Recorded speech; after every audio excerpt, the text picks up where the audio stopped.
The afternoon heat shimmered off the tarmac at Dallas-Fort Worth International Airport, creating waves of distortion that made the distant planes look like mirages. Inside Terminal D, Officer Jake wiped sweat from his brow and glanced at his watch. 3:47 p.m. Just another Tuesday in July, the kind of day where the air conditioning struggled against the oppressive Texas heat, and travelers moved through the baggage claim area with the sluggish determination of people who just wanted to get home. Beside him, Max sat perfectly still, his German Shepherd frame radiating professional composure. The dog's brown eyes scanned the carousel with the same intensity they'd had 5 years ago when Jake first met him at the K-9 training facility in San. Max wasn't just a partner, he was a legend. 3-time recipient of the department's Distinguished Service Medal, credited with over 200 successful detections. Featured in newspapers on local news, even in a documentary about America's elite detection dogs. But to Jake, Max was simply his best friend, the one constant in a job filled with unpredictability. "All right, buddy," Jake said, giving Max's shoulder a gentle pat. "Flight 447 from Houston just landed. Let's do our thing." Max rose smoothly, his movements economical and precise. They'd done this dance 1,000 times before. Jake would guide him through the crowd and Max would weave between suitcases, his remarkable nose processing thousands of scent molecules per second, searching for anything out of place: drugs, explosives, currency, even certain agricultural products that could carry diseases. It was routine, methodical, almost boring in its predictability. The baggage carousel groaned to life, and suitcases began their circular journey. Passengers clustered around, jostling for position, phones in hand, faces showing that peculiar mix of exhaustion and relief that comes with air travel. Jake noticed a young mother struggling with a stroller and 2 carry-ons, an elderly couple bickering about which bag was whose, a businessman in a rumpled suit checking his watch impatiently. Normal. Everything was beautifully, perfectly normal. Max moved through the crowd with practiced ease. People instinctively gave him space, not out of fear but respect. His vest clearly marked him as a working police dog, and most travelers understood not to distract him. Jake watched his partner's body language like a hawk. The slight tilt of Max's ears when processing a new scent. The way his tail stayed level, never wagging, always professional. 5 years together had taught Jake to read Max better than he could read most people. They'd been at it for maybe 10 minutes when Jake noticed Max's demeanor shift. Subtle at first, just a barely perceptible stiffening of the dog's spine. Then Max's head swiveled sharply toward Carousel 3, the one handling oversized luggage and late arrivals. His ears shot forward, locked onto something Jake couldn't see. The transformation was instantaneous and terrifying. In the span of a heartbeat, Max went from calm professional to something Jake had never witnessed before: desperate. "Max, what is it, boy?" But Max wasn't listening. The dog's entire body had gone rigid, every muscle tense like a coiled spring. His breathing changed, short, rapid pants that Jake associated with extreme stress or fear, and Max didn't fear anything. Jake had seen his partner face down armed suspects, navigate burning buildings during training, work through deafening fireworks on the 4th of July without flinching. Whatever Max was sensing now was beyond anything in their shared experience. Then Max bolted. The leash ripped through Jake's hand so fast it left a rope burn across his palm. "Max, heel!" Jake shouted, but his command disappeared into the chaos as 85 pounds of pure determination exploded across the baggage claim floor. Travelers screamed and scattered. A woman's coffee went flying. A businessman's briefcase clattered to the ground. Officer Sarah, working security near the exit, spun around, hand instinctively moving to her radio. Jake sprinted after his partner, his heart hammering against his ribs. This was wrong. Everything about this was wrong. Max had never broken command. Never. Not once in 5 years. The dog was tearing through the terminal like his life depended on reaching something, weaving around travelers with surprising grace despite his speed, but with an urgency that bordered on mania. "Jake, what's happening?" Sarah's voice crackled through his radio, but Jake couldn't answer. He was too focused on Max, who had reached Carousel 3 and skidded to a halt in front of a battered brown leather suitcase, sitting alone near the edge of the conveyor belt. The dog wasn't just alerting, he was frantic. His front paws clawed at the suitcase with such force that the leather began to tear. His whimpering filled the sudden silence of the terminal, a sound so heartbreaking, so desperate that several people in the crowd gasped. It wasn't the trained, alert bark Jake had heard hundreds of times. This was something primal, something that transcended training and touched something deeper, instinct, empathy, perhaps even something spiritual. Jake reached his partner, chest heaving, and grabbed Max's collar. "Easy, boy, easy." But Max fought him, something the dog had never done before. The German shepherd pulled toward the suitcase, his whimpering intensifying into something that sounded almost like crying. Tears, actual tears, were forming in the corners of Max's dark eyes. Sarah arrived with two other officers, forming a perimeter around the scene. The entire baggage claim area had gone quiet, hundreds of eyes fixed on the drama unfolding before them. Jake's hands shook as he held his partner. In the background, he could hear Sarah asking whose suitcase it was, voices rising in confusion and concern. But Jake wasn't listening to any of it. He was staring into Max's eyes, seeing something he'd never seen before in 5 years of partnership. Pure, overwhelming terror mixed with desperate pleading. His dog, his brave, unshakable partner, was begging him. And somehow, though Jake couldn't explain how, he knew that whatever was inside that suitcase was a matter of life and death. "Someone find the owner of this bag," Jake said, his voice steady despite the fear coursing through his veins. "Find them right now." Everything was about to change. Jake could feel it in his bones, in the electric tension of the moment, in the way Max continued to claw and whimper at that innocuous brown suitcase. Their routine Tuesday afternoon was over. Something terrible was hidden in that bag, and whatever it was, they were running out of time to save it. The question hung in the air like smoke. "Whose bag is this?"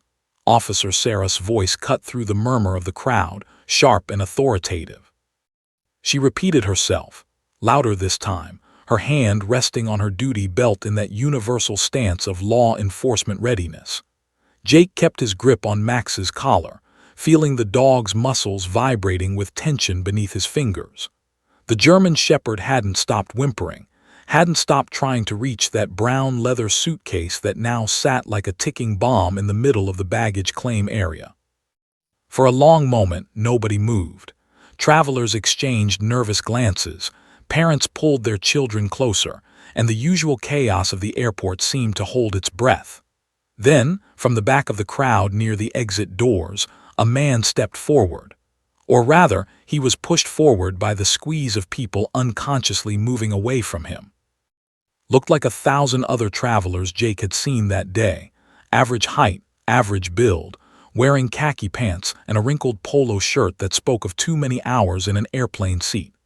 But there was nothing average about the sweat pouring down his face despite the aggressive air conditioning, or the way his eyes kept darting between the suitcase, the officers, and the exit doors. His hands trembled as he raised them slightly, palms out, in a gesture that was either surrender or plea. That's mine," said, his voice cracking on the second word.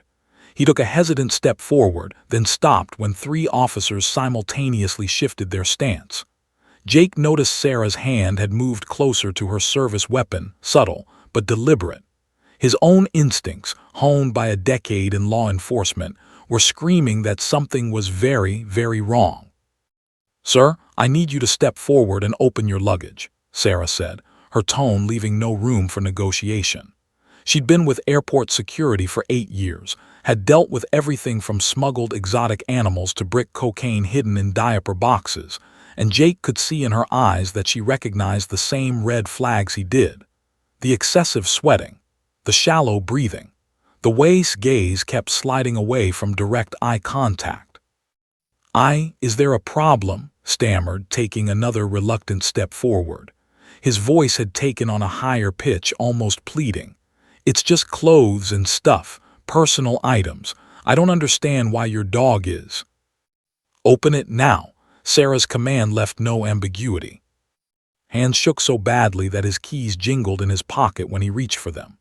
Jake watched the man's body language with the trained eye of someone who'd interviewed hundreds of suspects, was exhibiting every classic sign of deception and extreme stress, the facial pallor, the of fear flashing across his features, the way he kept licking his lips. But there was something else too, something Jake couldn't quite identify. Guilt. Shame. Whatever it was, it made look like a man walking to his own execution. Meanwhile, Max had intensified his efforts. The dog was no longer just pawing at the suitcase. He was digging at it with such desperation that his claws scraped against the tile floor with a sound that made Jake's teeth hurt. The whimpering had evolved into something more urgent, almost like words the dog was trying to form but couldn't. It was the most disturbing sound Jake had ever heard his partner make, and it was drawing attention from everyone in the terminal. An elderly woman near the back of the crowd had her phone out, filming. Jake could see the red recording light and knew that whatever happened next would be on social media within minutes. A TSA supervisor arrived, radio crackling, asking if they needed additional support. The normal flow of airport traffic had completely stopped. Travelers from other carousels were craning their necks to see what was happening, forming a growing semicircle of spectators around the drama unfolding at Carousel 3. "Sir, I'm not asking again," Sarah said, stepping closer to. Officer Tom moved to flank him from the other side, cutting off any route to the exit. "Open the suitcase or we will open it for you." His face had gone from flushed to pale, a sickly gray that reminded Jake of shock victims. The man's hands were shaking so badly now that when he finally pulled out his phone, a nervous, instinctive gesture people made when they didn't know what else to do, it nearly slipped from his fingers. "I need to call someone," said weakly. "My lawyer, I need to." "Put the phone away," Tom commanded, his deep voice brooking no argument. Jake felt Max lunge forward again, the dog's strength nearly pulling him off balance. The German shepherd's whimpering had reached a fever pitch, and now he was adding a new sound, a sort of keening wail that Jake had only heard once before, years ago, when they'd found a hiker's body in the woods after 3 days of searching. It was the sound Max made in the presence of death or dying. The realization hit Jake like ice water. Whatever was in that suitcase wasn't just contraband. It was alive. Or had been alive, or was dying right now. Sarah said, reading the name off his boarding pass that another officer had retrieved from the man's carry-on. "Mister, I'm going to need you to open that suitcase immediately, or I will be forced to detain you while we obtain a warrant and open it ourselves. Your choice, but choose fast." His entire body seemed to collapse in on itself. His shoulders sagged, his head dropped, and when he looked up there were tears streaming down his face. "I didn't know," he whispered, so quietly that Jake almost missed it. "I swear to God I didn't know it would be like this. They told me it was safe. They said it would only be a few hours. They said—" "Open it," Sarah interrupted, her patience exhausted. The crowd pressed closer, phones raised, everyone sensing that whatever was about to be revealed would be something they'd talk about for years. Jake's heart pounded against his ribs as finally shuffled forward, his movements those of a condemned man. The airport PA system announced a flight boarding at gate A17, absurdly normal against the tension of the moment. Somewhere in the distance, a child was crying. The smell of and coffee from the nearby food court mixed with the sharp scent of Max's stress pheromones. Knelt beside the suitcase, his hands hovering over the zipper. He looked up at Sarah, then at Jake, then at Max, who had finally gone silent but whose entire body was rigid with anticipation. "I'm so sorry," whispered to no one in particular. "I needed the money. They offered me $5,000. $5,000 just to bring a suitcase from Houston to Dallas. I knew it was wrong. I knew something was wrong, but I have debts, I have." "Open it," Jake said, his voice harder than he'd intended. His patience had evaporated. Max's distress was genuine, absolute, and every second they wasted was a second too long. His fingers found the zipper. The metallic sound of it opening seemed impossibly loud in the sudden silence. Jake held his breath, aware that Sarah had tensed beside him, that Tom had moved his hand to his radio, that hundreds of people were watching, waiting, recording. Max strained forward, nearly pulling Jake off his feet, every fiber of the dogs being focused on that opening suitcase. And then lifted the top flap, revealing what lay inside, and the entire baggage claim area erupted into gasps and screams and the kind of collective horror that comes from witnessing something that breaks your heart and changes you forever. Jake's vision blurred. Sarah pressed her hand to her mouth, and Max, brave, professional, unshakable Max, threw back his head and howled. The smell hit Jake first, a nauseating mixture of urine, feces, and something else that made his stomach turn. It was the smell of suffering, of neglect, of innocent creatures trapped in their own waste with no escape. He'd smelled it before at crime scenes, at hoarding situations, at places where humanity had failed its most vulnerable. But nothing could have prepared him for what his eyes confirmed as peeled back the top layer of clothing inside that brown leather suitcase. 3 tiny golden retriever puppies lay tangled together in a pile of soiled towels, their small bodies barely moving. They couldn't have been more than 3 weeks old, so young their eyes had only recently opened, so small they would have fit together in Jake's 2 hands. Their golden fur, which should have been fluffy and clean, was matted with filth and dark with moisture. The puppies were panting rapidly, their tiny pink tongues lolling out, their bodies desperately trying to cool down from the suffocating heat they'd endured in that closed suitcase. "Oh my God," Sarah whispered beside him, her voice breaking. Jake heard her take a sharp breath, saw her turn away briefly to compose herself. In 8 years of airport security, Sarah had maintained professional composure through drug busts, human trafficking investigations, and even a bomb threat. But this, 3 helpless puppies stuffed into luggage like contraband, this shattered something in her. The crowd's reaction was immediate and visceral. A woman screamed. Someone else cursed. Jake heard the elderly lady who'd been filming start to sob, her phone forgotten as she pressed her hand to her mouth. The businessman in the rumpled suit looked like he might be sick. Parents instinctively pulled their children closer, shielding young eyes from the sight, though many children were already crying, their innocent minds unable to process why someone would hurt baby animals. But it was Max's reaction that broke Jake's heart completely. The German shepherd, released from Jake's grip in the shock of the moment, didn't lunge at or bark aggressively. Instead, he moved forward with heartbreaking gentleness and lowered his massive head to the puppies, touching his nose to each one in turn, left, middle, right, as if counting them, as if reassuring himself they were all still there. Then he began to whine, a high-pitched sound of pure anguish that Jake had never heard from his stoic partner in 5 years of working together. Jake dropped to his knees beside the suitcase, his training kicking in despite the emotional gut punch. He had to assess, had to help, had to do something. The first puppy, the one on the left, was breathing but barely responsive. Its eyes were half closed, and when Jake gently touched its paw, there was only the weakest twitch. Dehydration, heat exhaustion, maybe worse. The second puppy in the middle was slightly more alert, but its breathing was labored, wheezy, suggesting respiratory distress. But it was the third puppy, the smallest one on the right, that made Jake's blood run cold. She wasn't moving at all. Her tiny chest seemed still. Her body had a grayish tint beneath the golden fur.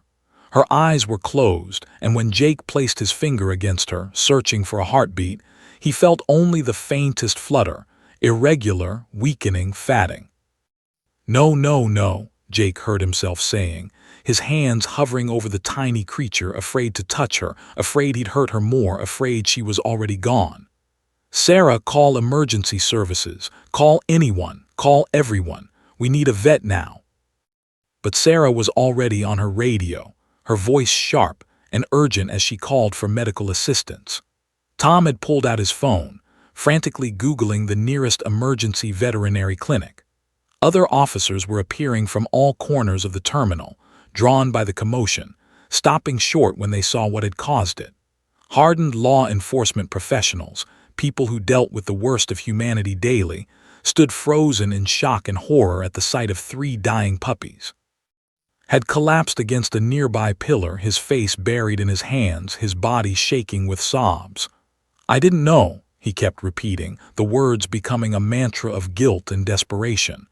"They said it was just a few hours. They said the puppies would sleep through it. They said it was safe. Oh God, what have I done?" Jake wanted to arrest him, wanted to scream at him, wanted to make him feel every ounce of pain these innocent creatures had suffered. But there wasn't time for anger. There was barely time for anything except trying to save 3 lives that were slipping away by the second. Max had positioned himself next to the suitcase, his large body forming a protective barrier between the puppies and the growing crowd. He'd stopped whining and had gone eerily silent, his eyes fixed on the smallest puppy with an intensity that bordered on supernatural. Jake had read about dogs sensing death, about their ability to know when life was fatting. Max knew. He knew that tiny golden puppy was dying, and he wasn't going to let her die alone. "Everyone back," Tom's voice boomed across the baggage claim. "Give them space. Now." He and another officer began pushing the crowd back, creating a perimeter, though phones were still held high, still recording every moment of the tragedy unfolding on the cold airport tile. A woman pushed through the crowd, her purse flying behind her, her eyes wild. "I'm a veterinarian," she shouted. "Let me through. I'm Dr. Lisa Park. I'm a vet." Officers parted for her immediately. She dropped to her knees beside Jake, her vacation clothes and manicured nails forgotten as her professional training took over. Her hands moved over the puppies with practiced efficiency, feeling for pulses, checking respiratory rates, assessing damage. Advanced dehydration, heat stroke, possible organ failure. Her diagnosis came rapid fire, clinical, but Jake could hear the tremor beneath the professional veneer. How long were they in there? "Flight time from Houston, hour and a half, maybe 2 hours total," Sarah provided, checking the flight manifest on her tablet. "In this heat, in a closed suitcase," Dr. Park's voice cracked. She pulled a water bottle from her purse, wet her fingers, and began dabbing moisture on the puppies' tongues and gums. "We're talking internal temperatures probably over 105, maybe 110 degrees. Their organs are cooking from the inside." The blunt medical reality of her words sent a shockwave through everyone listening. Cooking from the inside. Jake felt bile rise in his throat. Beside him, Max whimpered again, and this time it sounded almost like a question. "Can you save them?" Dr. Park had moved to the smallest puppy, the one who wasn't moving. She placed her fingers on the tiny chest, counting heartbeats, and Jake watched her face carefully, searching for hope and finding only grim determination. "This one's in critical condition. Heart rate's dangerously low, maybe 60 beats per minute when it should be 180-200. She's hypothermic despite the heat exposure. She's shutting down."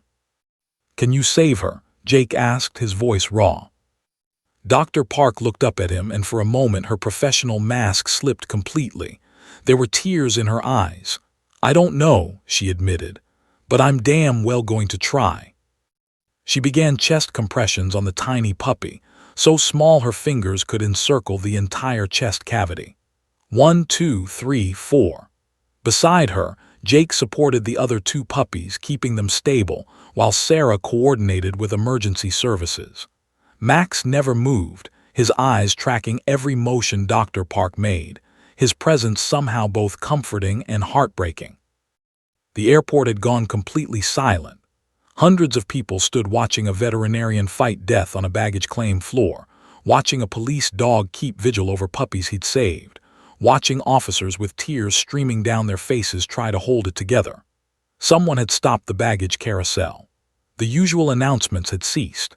It was as if the entire airport, this massive hub of constant motion and noise, had paused to bear witness to 3 tiny lives hanging in the balance. "Come on, baby," Dr. Park whispered to the smallest puppy as she continued compressions. "Come on, fight, please fight." And in that moment, as if responding to her plea, the tiny chest fluttered. A weak breath. Another. The puppy's eyes flickered open, just barely, just enough. "She's back," Dr. Park breathed. "She's back, but we need to move.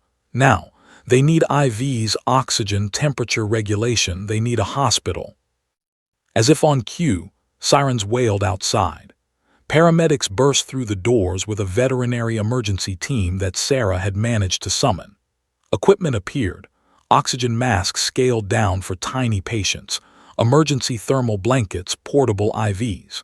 The baggage claim transformed into a triage unit, professional hands working in synchronized urgency to stabilize 3 lives that had come terrifyingly close to ending.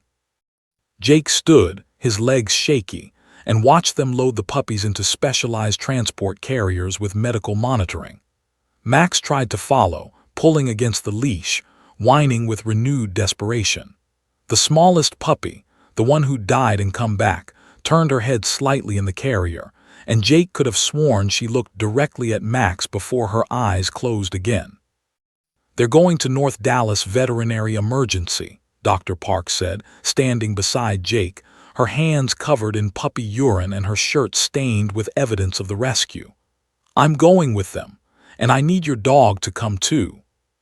"What?" Jake blinked confused. "Max, why?" Dr. Park looked at the German Shepherd, then back at Jake. "Because he found them. He saved them. And right now, fighting for their lives, those puppies need every bit of hope and strength they can get. Your dog gave them a chance to survive. His presence might give them a reason to fight." Jake nodded, unable to speak past the lump in his throat. Behind him, officers were reading his rights, the man's sobs echoing through the terminal as handcuffs clicked into place.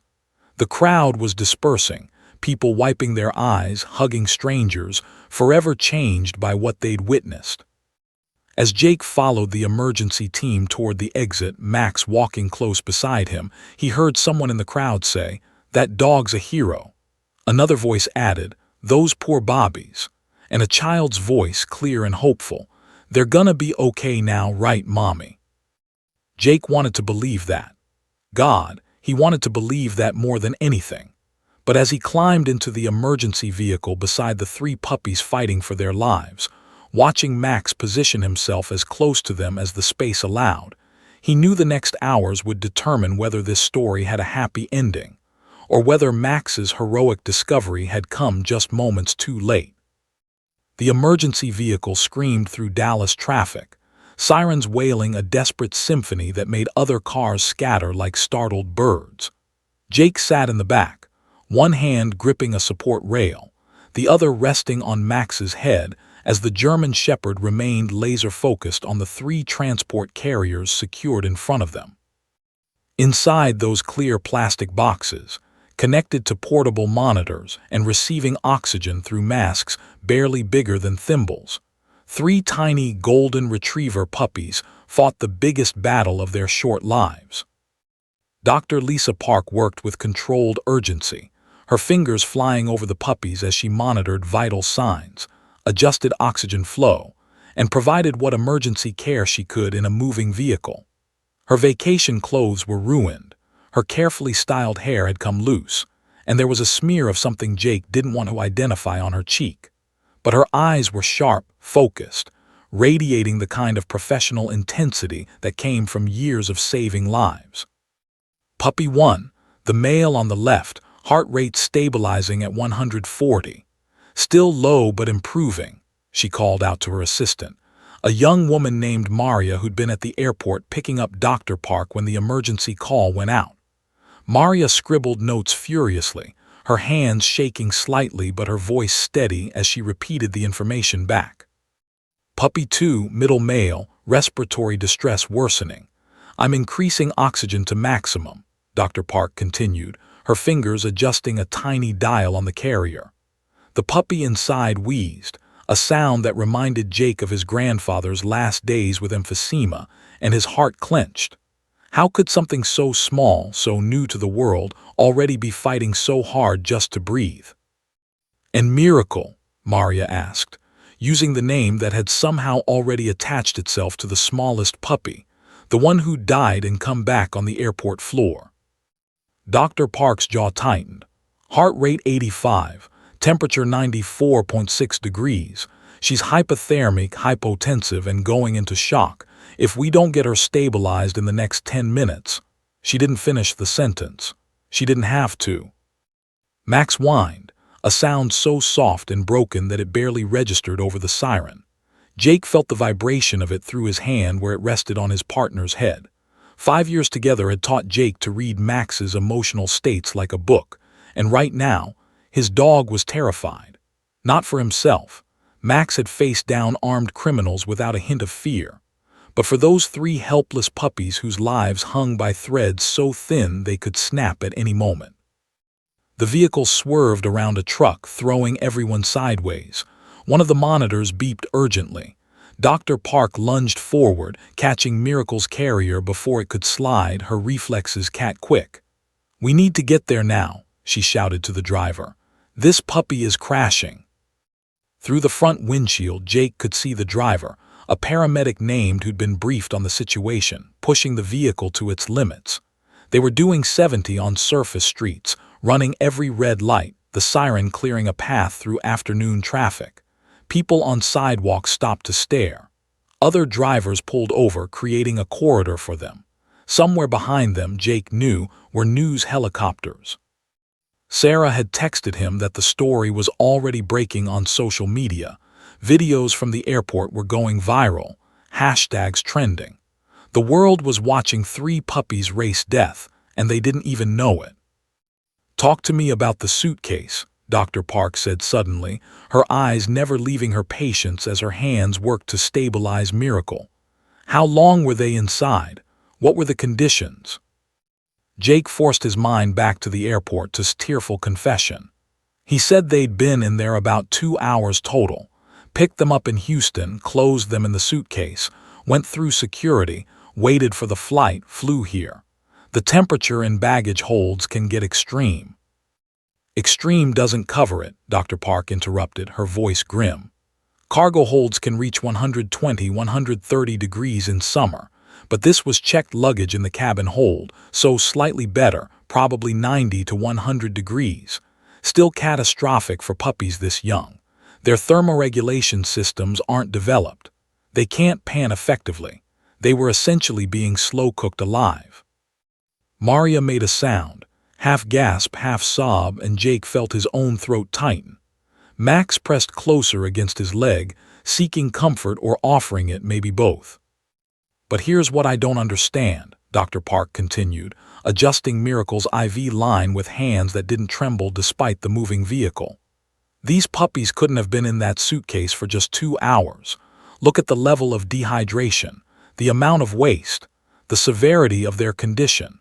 This suggests prolonged exposure, 6 hours minimum, maybe 8 or 10. Jake's blood ran cold. Said he picked them up this morning in Houston. "Then he's lying, or someone lied to him," Dr. Park said flatly. "These puppies have been in that suitcase much longer, which means their condition is even worse than I initially thought. Which means—" She stopped abruptly, checking Miracle's monitor, her face going pale. "Her heart rate just dropped to 70. We're losing her again."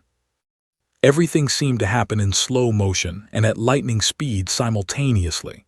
Dr. Park's hands flew over the tiny puppy, starting chest compressions again, delicate, precise, desperate.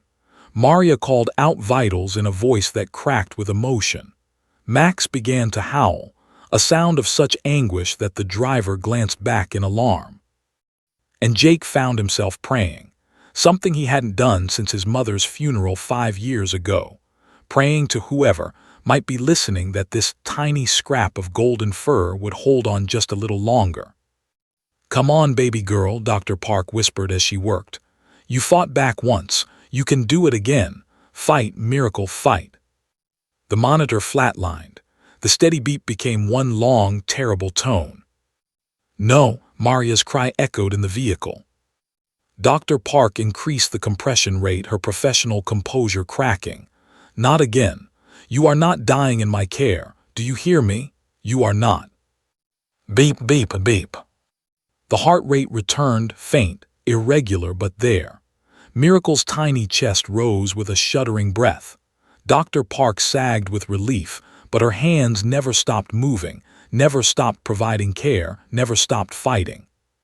2 minutes out, the driver called back.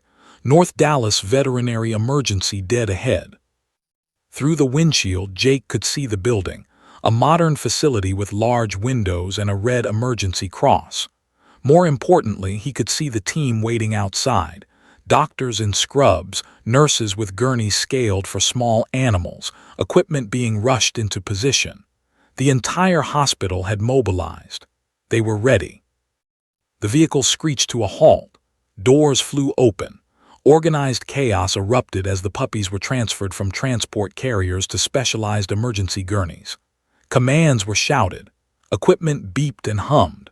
Dr. Park rattled off medical information to the emergency team: vitals, treatments administered, current conditions. The other 2 puppies were rushed inside, nurses running alongside the gurneys, already starting additional treatments. But when they tried to take Miracle, Dr. Park held up her hand. "Wait, 1 second." She turned to Jake and Max.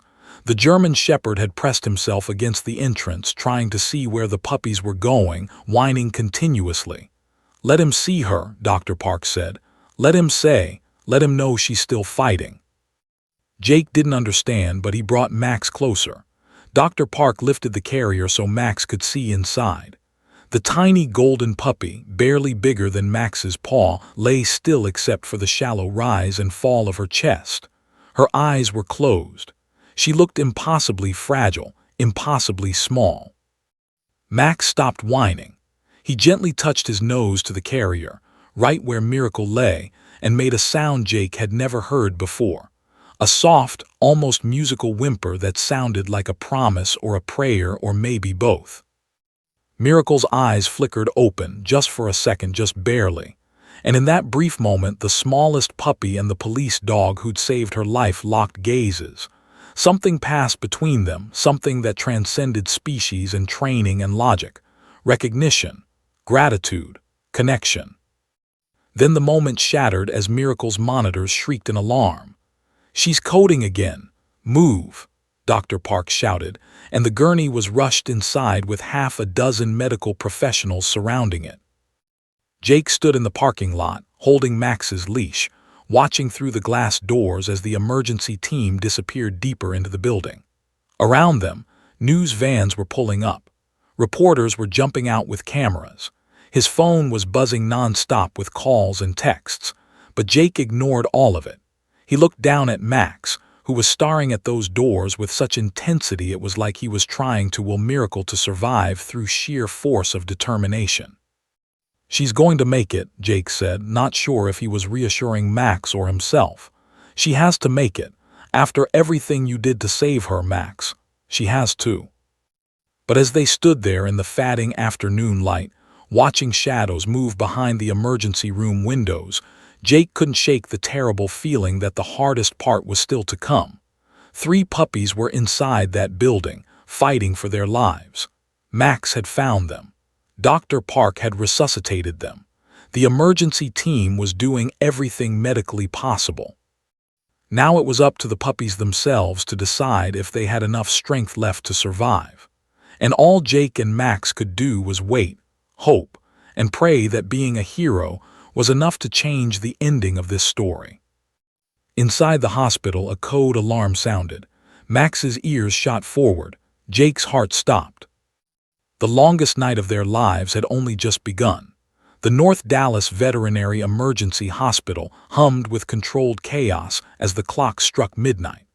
Jake sat in a hard plastic chair in the waiting room, his 5th cup of coffee growing cold in his hands, watching the double doors that led to the intensive care unit as if he could will them to open through sheer force of concentration. Beside him, Max lay on the floor, his head resting on his paws, but his eyes, those intelligent, expressive eyes, never left those same doors. The dog hadn't eaten, hadn't drunk water, hadn't moved except when absolutely necessary. He was waiting, watching, hopping. 8 hours had passed since they'd rushed through those doors with 3 dying puppies. 8 hours of updates that ranged from cautiously hopeful to devastatingly grim.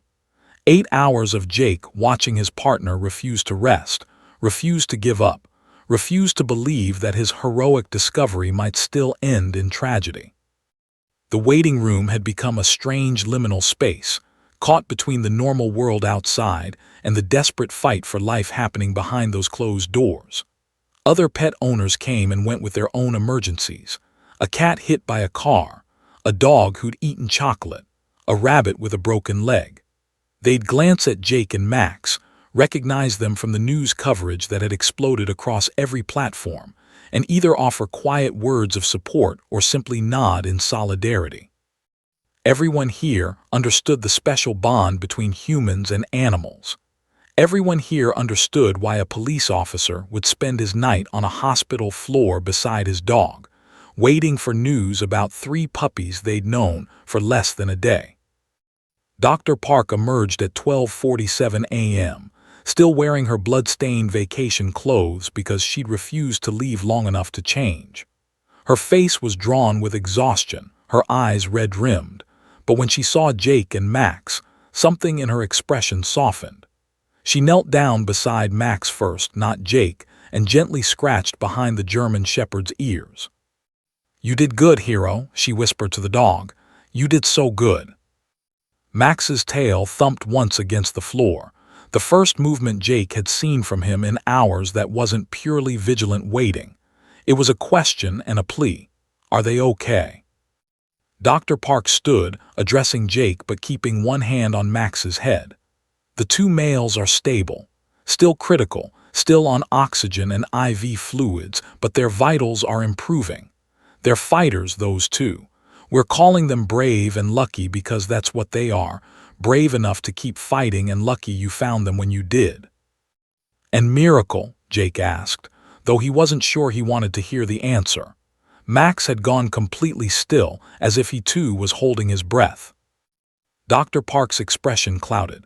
"She's alive, but Jake, it's bad. She coded 3 more times in the OR. We've got her stabilized now, but her organs took severe damage. Her kidneys are barely functioning. There's possible neurological damage from oxygen deprivation. The next 24 hours are critical if she makes it through the night." She trailed off, and Jake understood what she wasn't saying. If Miracle made it through the night, there was hope, but it was a big if. "Can he see her?" Jake heard himself ask. "Can Max see her?" Hospital policy said no. Regulations said no. Common sense probably said no. But Dr. Park looked at Max, really looked at him, and saw what Jake saw, a dog who'd found those puppies, who'd refused to give up on them, who'd kept a vigil that spoke to something deeper than training or duty. She saw a soul who needed to know his rescue hadn't been in vain. "Give me 10 minutes to clear it with the staff," she said. Those 10 minutes felt like hours. Jake watched Max's body language shift from resigned waiting to alert anticipation, as if the dog somehow understood that he might soon see the puppies he'd saved. When Dr. Park returned with a young nurse named Tors, Max was already on his feet. "This is highly irregular," said, but she was smiling through her tears. "But then again, this whole night has been highly irregular. Come on, hero dog, let's go see your bobbies." The ICU was a maze of incubators, monitors, and softly beeping machines. The lights were dimmed for the nighttime hours, creating an almost sacred atmosphere. Led them to a corner where 3 specialized incubators sat in a row, each containing a tiny golden puppy connected to more wires and tubes than seemed possible for such small bodies. Max approached slowly, reverently, as if he understood the fragility of what lay before him. He went to each incubator in turn, first Brave, who was sleeping but whose vitals showed steady improvement. Max touched his nose gently to the plastic, and impossibly, the sleeping puppy's tail gave a weak wag. Then Lucky, who was awake and managed a tiny yip when he saw Max, his small paw pressing against the incubator wall as if trying to reach the dog who'd saved him. Then Max came to Miracle's incubator, and Jake felt his heart shatter all over again. The smallest puppy looked even tinier surrounded by all the medical equipment. Her breathing was assisted by a ventilator. Multiple IVs ran into her tiny legs. Monitors tracked her heart rate, blood pressure, oxygen levels, temperature, all still dangerously unstable. She wasn't moving. Her eyes were closed. She looked, Jake thought with a chill, like she was already gone. But Max didn't seem to see what Jake saw. The German Shepherd positioned himself directly in front of Miracle's incubator and lay down, his body forming a protective semicircle around it. He rested his head on his paws, his nose inches from the plastic, and began waiting. Not just watching, but actively willing life into that tiny puppy. Jake had seen Max wait before in stakeouts on protection details during long shifts at the airport, but this was different. This was a vigil. This was a promise. "He can't stay here," began, but Dr. Park put a hand on her arm. "Actually, maybe he can." Dr. Park knelt beside Max, checking Miracle's monitors. "There's research showing that animals respond to comforting presences, even when unconscious or heavily sedated. And look," she pointed to the heart rate monitor. Since Max had positioned himself by the incubator, Miracle's heart rate had ticked up from 87 to 92 beats per minute. Still dangerously low, but improving. "He's helping her." Pulled out her phone and snapped a photo. Max's large frame next to the tiny incubator, his eyes full of something that looked remarkably like love and determination. "My daughter's not going to believe this," she murmured. "A police dog keeping vigil over a puppy he saved. It's like something out of a movie." "Can I post this?" asked Jake. "I know it's probably against policy, but people need to see this. People need to know there's still good in the world." Jake looked at Max, thought about everything they'd been through that day, thought about the 3 puppies fighting for their lives and all the others still trapped in puppy mills and trafficking operations across the country. "Yeah," he said. "Yeah, post it. Let people see what we're fighting for." Posted the photo to the hospital's social media at 3:17 a.m. with a simple caption: "Hero dog won't leave the puppies he saved. Pray for Miracle, brave and lucky." She set down her phone and went back to her rounds, not expecting much. It was the middle of the night. Most people were sleeping. By 4:00 a.m., the photo had 10,000 shares. By 5:00 a.m., it had hit 100,000. By 6:00 a.m., when the morning news shows picked it up, it had crossed 1 million shares and was trending worldwide. Miracle the puppy, Max the hero, and Never Give Up dominated Twitter. Celebrities were sharing it. Athletes were crying over it. News anchors were choking up while reporting it. The world, it seemed, had stopped to watch a German Shepherd refuse to give up on the smallest puppy who'd almost died in his paws. Donations started pouring into the hospital's emergency fund, 50000 by dawn, then $100,000, then $200,000. People from Japan, Australia, England, Brazil were sending money and messages of hope. A children's hospital in Boston reported that their young patients were crying over Max's vigil and asking if the puppies would be okay. A firefighter in Seattle wrote that the photo had made him sob in his car before his shift. The photo wasn't just viral. It was touching something fundamental in the human spirit, reminding people of innocence and heroism and the power of refusing to quit. Through it all, Max didn't move. Nurses came and went. Doctors checked on Miracle, adjusting medications, monitoring her decline and her tiny victories.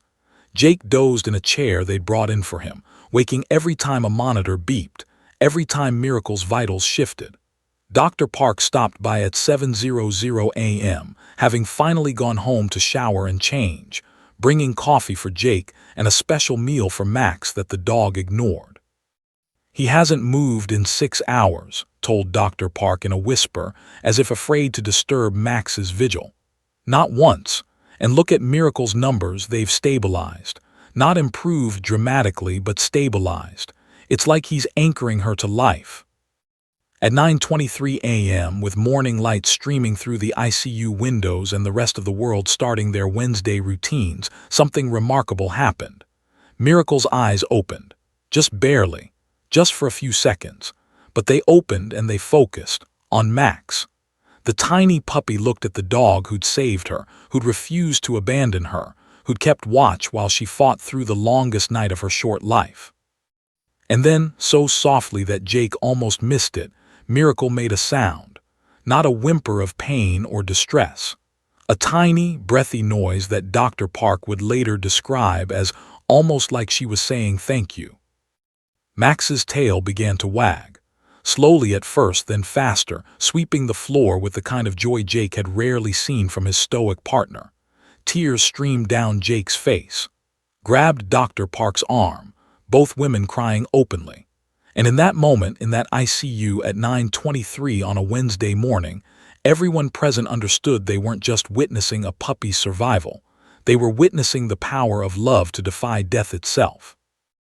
Miracle closed her eyes again, but her vital signs held steady. Max settled back into his vigil, but something had changed. Hope had entered the room.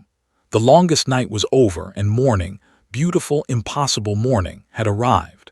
By Thursday afternoon, the hospital parking lot looked like a media circus had collided with a prayer vigil. News vans from every major network crowded the entrance. Their satellite dishes pointed skyward like metallic flowers reaching for the sun.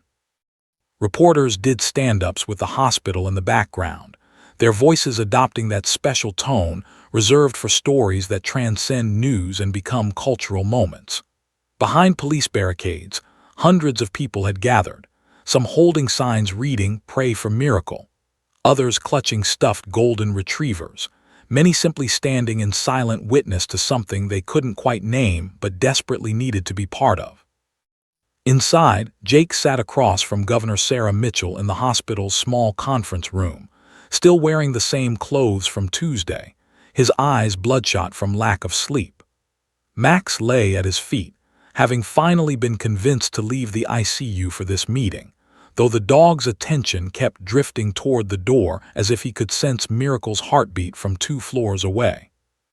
"Officer," the governor began, her own eyes suspiciously bright, "what you and Max have done has captured not just Texas's attention but the world's.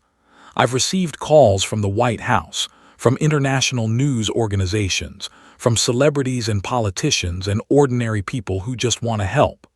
This story, it's become something bigger than any of us expected." Jake nodded, too exhausted to fully process what she was saying. Bigger than expected. He'd found 3 dying puppies in a suitcase. Max had refused to let them die alone. How had that become? This global phenomenon where his phone had crashed from too many messages, where the hospital had to hire security to manage the crowds, where Miracle the puppy was trending above actual world news. Governor Mitchell slid a folder across the table.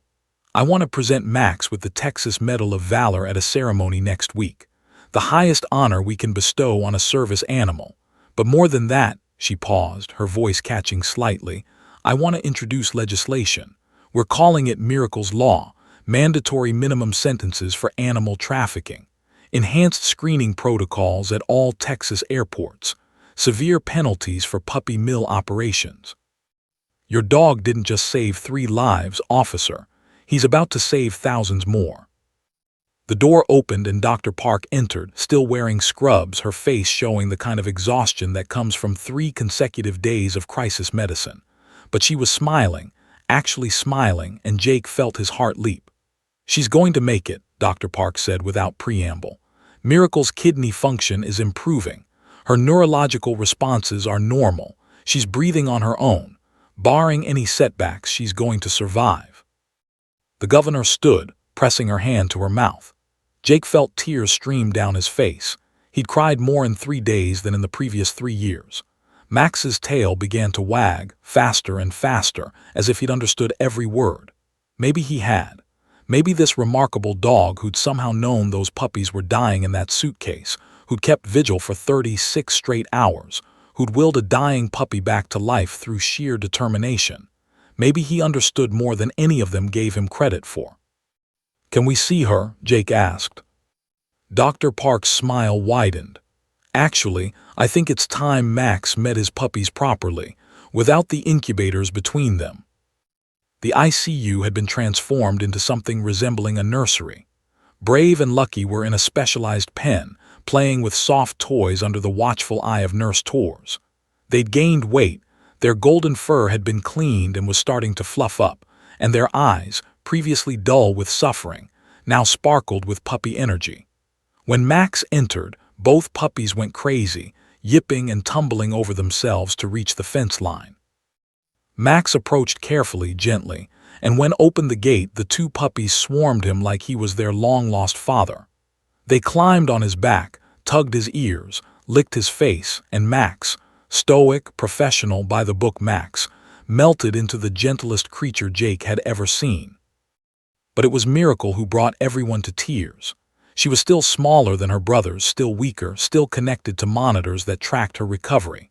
But she was awake, alert, and when Dr. Park carried her over to Max, the tiny puppy's entire body wiggled with joy. Max touched his nose to hers, the same gesture he'd made in the suitcase on the airport floor beside the incubator, but this time Miracle licked him back.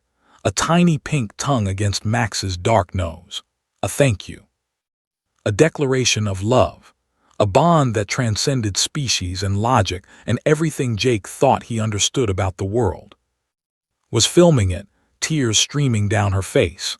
"This is going to break the internet all over again," she whispered, but Jake barely heard her.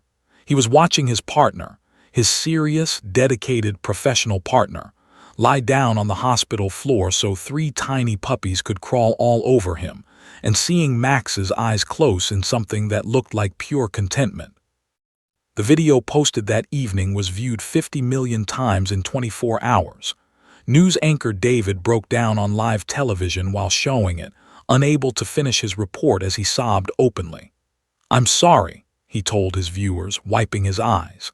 "I've covered wars and disasters and tragedies, but this reminds us what we're fighting for.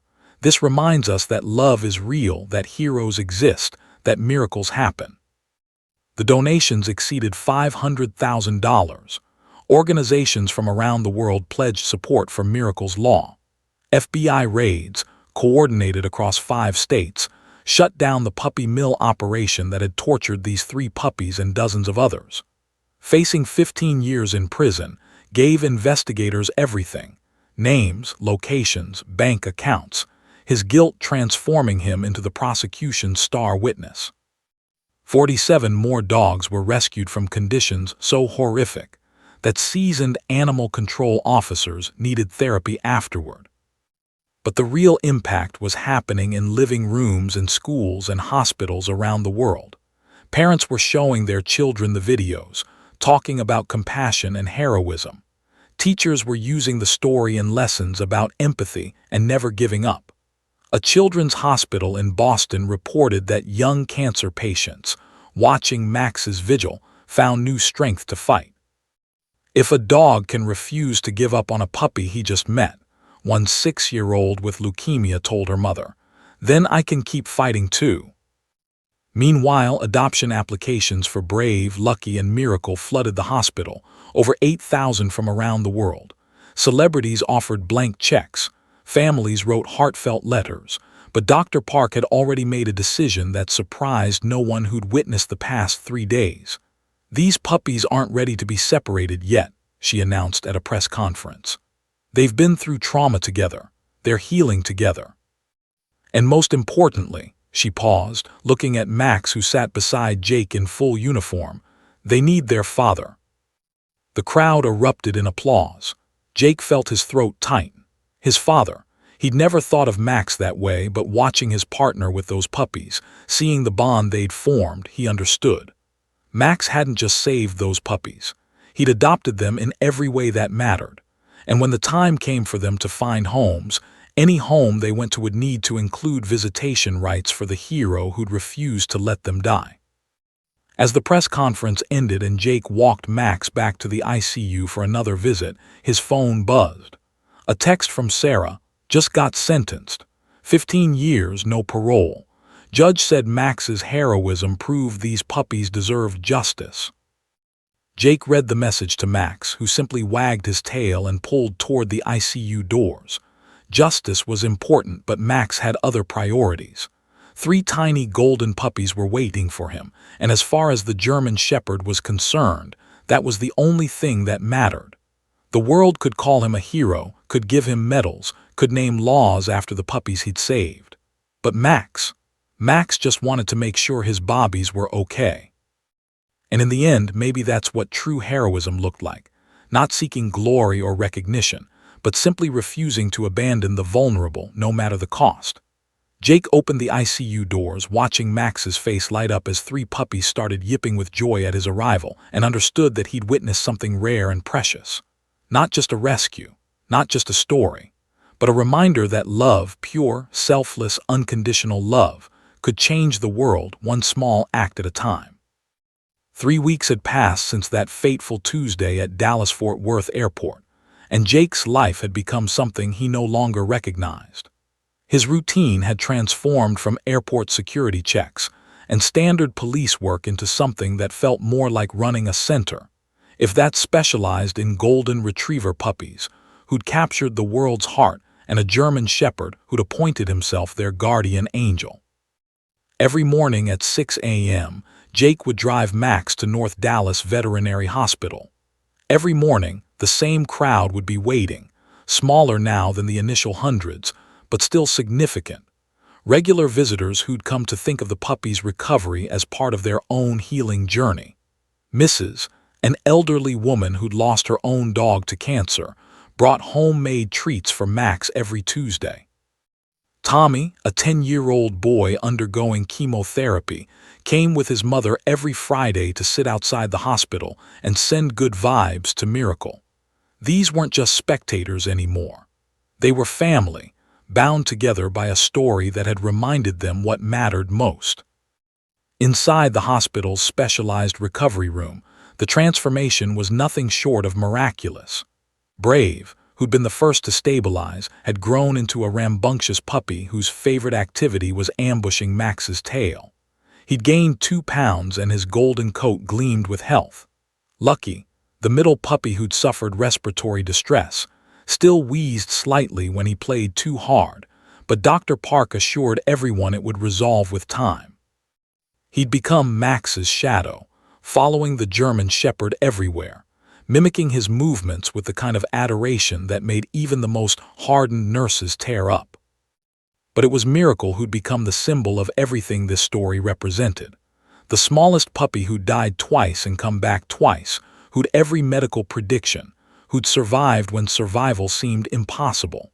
She'd gained weight, though she'd always be smaller than her brothers, and her personality had emerged like sunshine through clouds.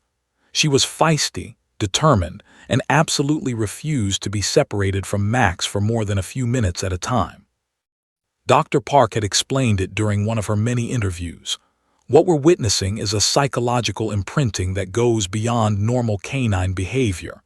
Max isn't just Miracle's rescuer in her mind, he's her parent, her protector, her entire world. And Max, he's accepted that role completely. I've been a veterinarian for 20 years and I've never seen a bond like this.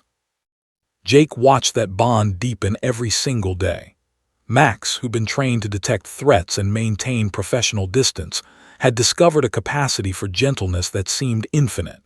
He'd lie completely still for hours while the puppies climbed over him, using him as a living jungle gym. When Miracle had nightmares, yes, puppies could have nightmares, Dr. Park confirmed, Max would gently nuzzle her until she calmed. When Brave and Lucky played too roughly, Max would step between them with the patience of a saint. He transformed from a police dog into a father, and the metamorphosis was beautiful to witness. The hospital had set up a webcam in the recovery room. The demand to see the puppies had become so overwhelming that they'd needed a solution. The Miracle Cam had become an internet sensation, with millions of people tuning in daily to watch Max interact with his adopted family. Teachers used it in classrooms.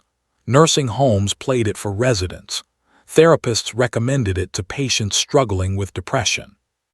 There was something universally healing about watching a stoic German shepherd carefully carry toys to 3 tiny puppies, about seeing him curl his body protectively around them when they napped, about witnessing pure, uncomplicated love in action. The adoption applications had continued to pour in, over 12,000 now, from every continent except Antarctica. Celebrities, politicians, wealthy families, and ordinary people all wanting to give these miracle puppies a home. Jake spent his evenings helping Dr. Park's team sort through them, each application a heartfelt plea to be part of this story. A family in Seattle who'd lost their home in a fire wanted Brave to help their children heal. A retired veteran with PTSD in Tennessee believed Lucky could give him purpose again. A little girl in Maine, born with a heart defect, had drawn pictures of Miracle and taped them all over her hospital room. But there was a problem no one wanted to acknowledge. The puppies couldn't be separated. Not yet. Maybe not ever. Dr. Jennifer Wu, a child psychologist who'd volunteered her expertise, had spent hours observing the puppies and Max. Her assessment, delivered during a private meeting with Jake and Dr. Park, was sobering. These puppies experienced severe trauma at a critical developmental stage. They were dying together. They were saved together. They've healed together. Separating them now could cause psychological damage, anxiety, depression, failure to thrive. And separating any of them from Max. She shook her head. That would be catastrophic, especially for Miracle. Jake had watched through the observation window as Dr. Wu conducted a simple test. She'd taken Miracle to another room, just 20 feet away, door open, still visible. The puppy's distress had been immediate and heartbreaking. She'd cried, shook, even vomited from anxiety. And Max, the German Shepherd, had become agitated in a way Jake had never seen, packing, whining, trying to reach Miracle despite the professional training that usually kept him perfectly controlled. They'd reunited them after just 90 seconds, and both had needed time to calm down. They're bonded on a level I've rarely seen, Dr. Wu continued. It's not just affection, it's survival. In their minds, being together means staying alive. Being apart means dying. The implications were staggering. Jake looked at Max, who was currently lying in the recovery room with all 3 puppies asleep on top of him, his expression one of peaceful contentment. "So what do we do?" Jake asked quietly. "We can't keep them here forever, but we can't separate them, and we certainly can't ask Max to choose."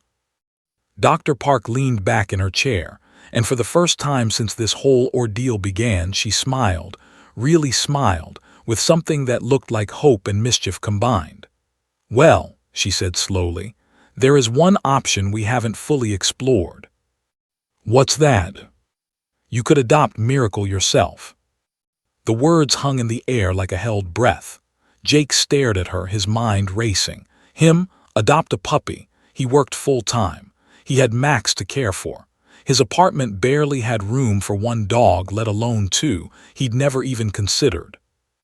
But even as his logical mind listed all the reasons it was impossible, his heart was already answering. He thought about Max's transformation, about the way his partner had found purpose in protecting these tiny creatures. He thought about Miracle's eyes when she looked at him, not with the gratitude she showed others, but with something deeper. Trust. Love. The absolute certainty that he and Max would never let anything hurt her again. "The thing is," Dr. Park continued, "Brave and Lucky have strong applications from families who live locally.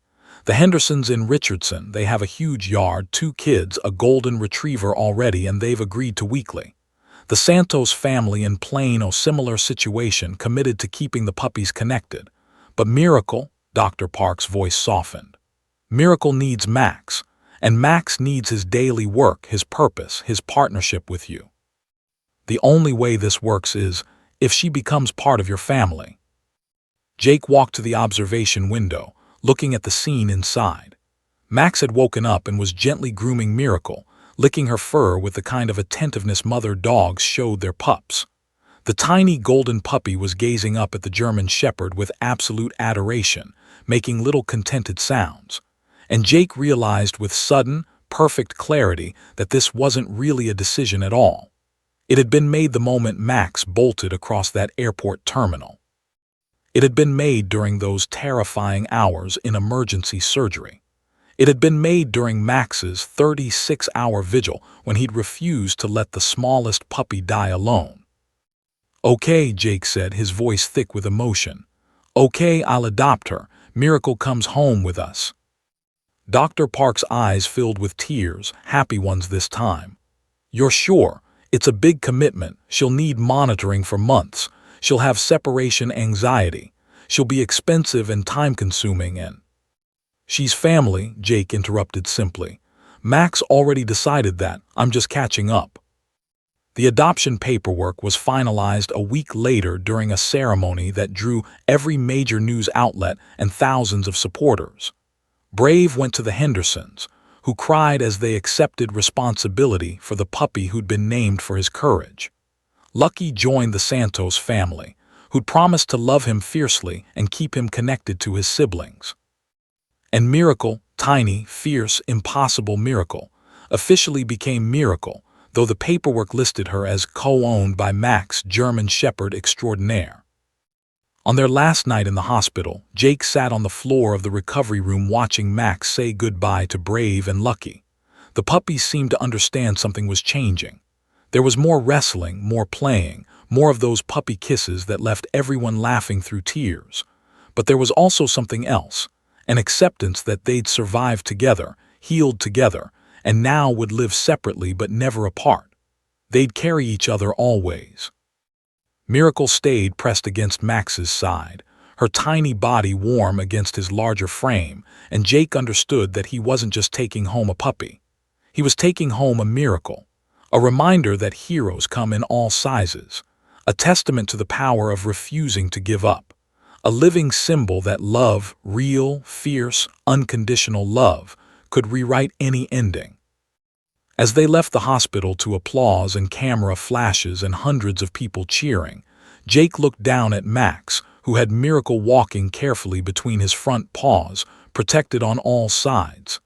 His partner glanced up at him, and in that look Jake saw everything they'd been through, everything they'd saved, everything they'd become. "Ready to go home, boy?" Jake asked softly. Max's tail wagged. Miracle yipped, and together, a police officer, a hero dog, and the smallest puppy who death itself, they walked into their new life, carrying with them a story that had reminded the world what really mattered. 6 months had passed since that sweltering Tuesday afternoon when Max had bolted across an airport terminal to save 3 dying puppies, and Jake's small Dallas apartment had transformed into something that looked more like a shrine to second chances than a bachelor's living space. Photos covered the walls, not just of Max in his police uniform, but of Max with Miracle curled against his side, Max teaching Miracle to play fetch, Max and Miracle sleeping nose to nose on the couch that had become theirs. The coffee table held framed newspaper articles. Hero dog saves puppies. Miracle's law passes unanimously. One dog's love changes everything. But the real changes weren't visible in photographs or headlines. They lived in the small moments that made up their new normal. Like right now, 6:30 a.m. on a Saturday, when Jake woke to find Miracle, who'd grown from a barely breathing scrap of golden fur into a spirited 6-month-old puppy, sprawled across his chest while Max lay protectively at the foot of the bed. The German Shepherd's eyes opened immediately when Jake stirred, always alert, always watching, always making sure his family was safe. "Morning, guys," Jake whispered, scratching Miracle behind her ears. She yawned, showing tiny white teeth, and licked his chin with enthusiasm. Max's tail thumped against the mattress, his morning greeting, consistent as sunrise. They developed routines, the 3 of them.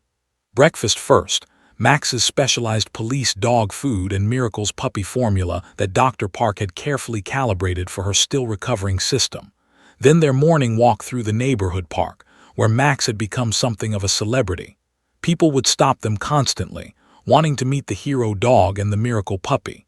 Children would ask to pet them. Adults would tear up and thank Jake for reminding them that good still existed in the world.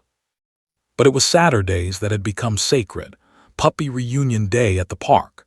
The Hendersons would arrive with Brave, now a boisterous golden retriever teenager who'd maintained his courage and added mischief to his personality. The Santos family would bring Lucky, who'd grown strong and healthy, his respiratory issues completely resolved. And for 2 glorious hours, The three puppies who'd survived hell together would play like the trauma had never happened, while Max supervised with the attentiveness of a seasoned parent. Today's reunion drew the usual crowd. Mrs. was there with her homemade treats. Tommy, now in remission and with a full head of hair growing back, threw tennis balls for the puppies with the kind of energy that made his mother cry happy tears. News crews still showed up occasionally, though the media frenzy had finally calmed to something manageable. The story had become part of Dallas's identity, a reminder that in a city of almost 8 million people, one dog's heroism had united everyone in hope. It never gets old, does it? Sarah appeared beside Jake, watching Max carefully separate Brave and Lucky when their wrestling got too rough. She'd become a regular at these reunions, having formed her own bond with the puppies she'd helped save. Watching him with them, it's like witnessing something pure. Jake nodded, his throat tight. He's different now, softer, but also more himself, if that makes sense. Like he was always meant to be a protector, not just of people, but of the vulnerable. These puppies gave him a purpose he didn't know he needed. "And what about you?" Sarah asked gently. "Any regrets about adopting Miracle?" Jake watched as Miracle, tiny compared to her brothers but fierce and fearless, launched herself at Max's tail, the German shepherd pretending to be caught by surprise. "Regrets? Sarah, she's the best thing that ever happened to us. Yeah, my apartment's too small. Yeah, she still has nightmares sometimes and only Max can calm her. Yeah, my social life is non-existent because I can't leave her alone for more than a few hours." He paused, smiling. "But she's taught me more about love and resilience than I learned in 10 years of police work. She's a daily reminder that broken things can heal, that the smallest creatures can be the mightiest fighters, that family isn't always what you plan, sometimes it's what finds you."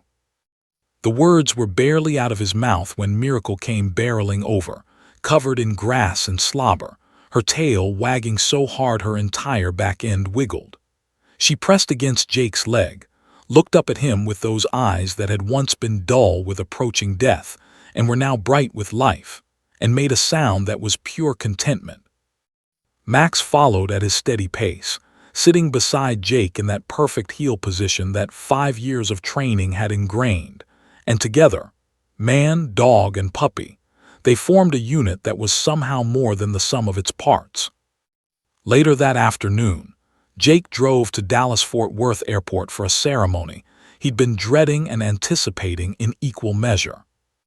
The airport had commissioned a bronze statue to commemorate what they were calling the Miracle at Terminal D. Jake had seen the design sketches, had approved them reluctantly, but nothing prepared him for the reality of seeing Max immortalized in metal, standing alert with 3 tiny puppies at his feet, his expression captured perfectly: vigilant, protective, eternally devoted.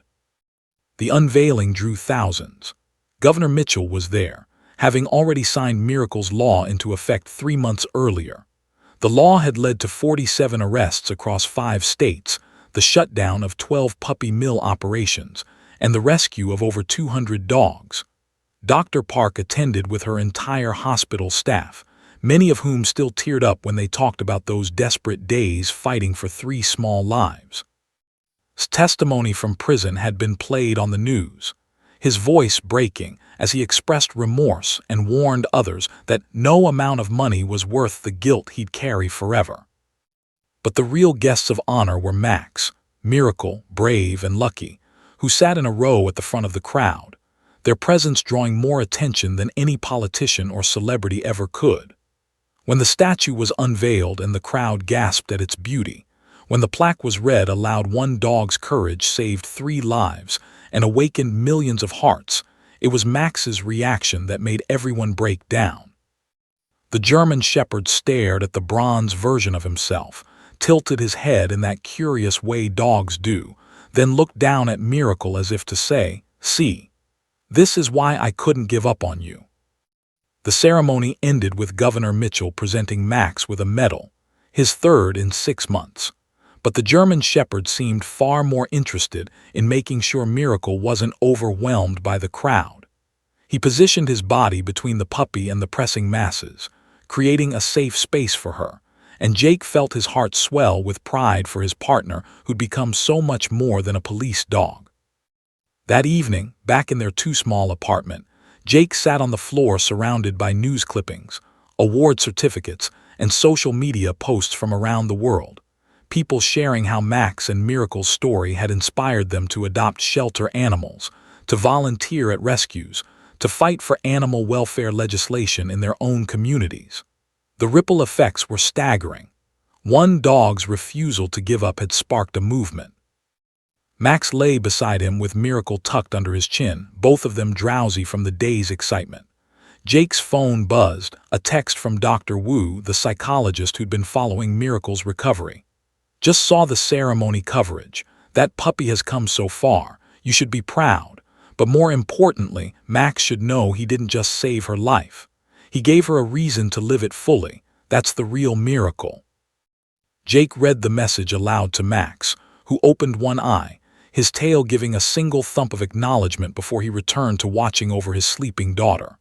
Because that's what Miracle had become, not just a rescued puppy, but Max's child in every way that mattered. And Jake, he'd become something he never expected, the father of a family that had taught him more about courage, love, and resilience than any training manual ever could. As night fell over Dallas, Jake turned off the lights and settled onto the couch.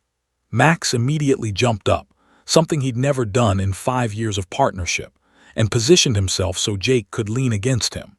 Miracle crawled into Jake's lap, her warm puppy weight a comfort beyond measure. And there they stayed, 3 survivors bound together by circumstances that had started as a tragedy and transformed into a testament to the power of love. Outside, the city hummed with life. Planes took off from Dallas-Fort Worth Airport, flying over Terminal D where a bronze statue stood eternal watch. In Richardson and Plano, Brave and Lucky slept in their own loving homes, forever connected to their smallest sister and the dog who'd saved them all. In hospitals and homes around the world, people looked at photos of Max and Miracle and found hope in the darkest moments of their own struggles. But in Jake's small apartment, the story was simpler and more profound. A police officer had found his purpose. A dog had discovered his heart. And a puppy who died twice had lived to prove that miracles, real, tangible, life-changing miracles, happen when someone refuses to give up on the broken, the suffering, the ones the world might overlook. Max's breathing deepened into sleep. Miracle's tiny snores filled the quiet. And Jake, surrounded by his unexpected family, understood that he wasn't just living with a hero and a miracle. He was learning, every single day, what it meant to love unconditionally, to protect fiercely, and to believe that even the smallest life is worth saving.